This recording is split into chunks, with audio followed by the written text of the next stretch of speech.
Nursing science and midwifery এবং diploma in midwifery সকল বর্ষের শিক্ষার্থীদের আমাদের প্রাণের দাবি একটাই, সেটা হচ্ছে আমাদের ডিপ্লোমাকে ডিগ্রি চাই। আমরা অনেক দিন ধরে আমরা আমাদের বিভিন্ন দাবির মধ্যে আমাদের একটাই দাবি ছিল, আমরা ডিপ্লোমাকে ডিগ্রি চাই। এই দাবি আমরা জানাই আসছি। আমরা 2024 সালের 9 জুলাই আমরা একটা স্মারকলিপি প্রদান করি। পরবর্তীতে 20 আগস্ট 2024 আমরা প্রধান উপদেষ্টা বরাবর একটি স্মারকলিপি প্রদান করি, কিন্তু এর রেসপন্স হিসাবে আমরা কিছুই পাই নাই। কয়েকজন একাগ্রতা পোষণ করলেও আমরা এর ফলাফল কিছুই পাই নাই। এই জন্যই আমাদের গত 21 এপ্রিল 2025 তারিখে আমরা পুরো বাংলাদেশের diploma in nursing science and midwifery এবং ডিপ্লোমা ইন মিডওয়াইফারি স্টুডেন্ট আমরা মানববন্ধন ও অবস্থান কর্মসূচি পালন করেছি এবং আমরা 48 ঘন্টার আলটিমেটাম দিয়েছিলাম, যদি আমাদের দাবি মেনে নেওয়া না হয় তাহলে আমরা ফুল শাটডাউন, ক্লাস এবং ক্লিনিক্যাল প্র্যাকটিস অফ করে দিব। আজকে আমরা সেই মানববন্ধনেই নেমেছি।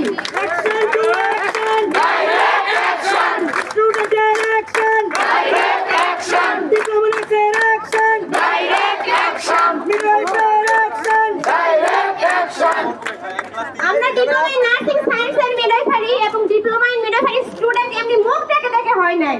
আমরা এইচএসসি পরীক্ষা দিয়েছি, তারপর পাস করেছি, তারপর প্রতিযোগিতামূলক পরীক্ষার মাধ্যমে আমরা ডিপ্লোমা কোর্সে ভর্তি হয়েছি। 3 বছর পড়াশোনা করতেছি, ক্লিনিক্যাল প্র্যাকটিস করতেছি, তারপর 6 মাসের ইন্টার্নশিপ করতেছি, তারপর লাইসেন্স পরীক্ষাতে আমরা সার্টিফিকেট পাচ্ছি কি আমরা এইচএসসি সমমান। এটা কখনোই মেনে নেওয়া যাবে না। আমাদের এটা মুখের কথা নয়, এটা আমাদের যৌক্তিক দাবি, এটা আমাদের পেশাগত অধিকার।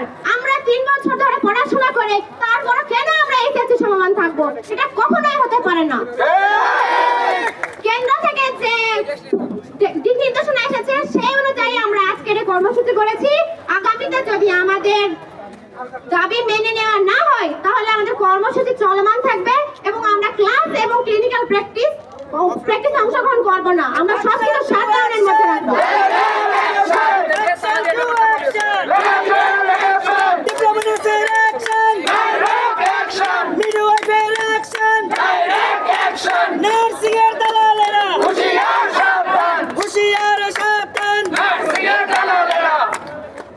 আমরা ক্লাস বর্জন করেছি, এর সাথে আমরা আমাদের অফিসে তালা লাগাইছি এবং আমাদের স্যাররা আমাদের অফিসের বাইরে।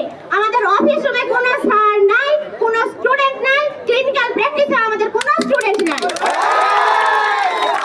আমরা আমাদের দাবিটা আদায় করেই ছাড়বো ইনশাআল্লাহ। শাটডাউন কর্মসূচি সফল হোক। ভাই এখানে একদম সঞ্চালক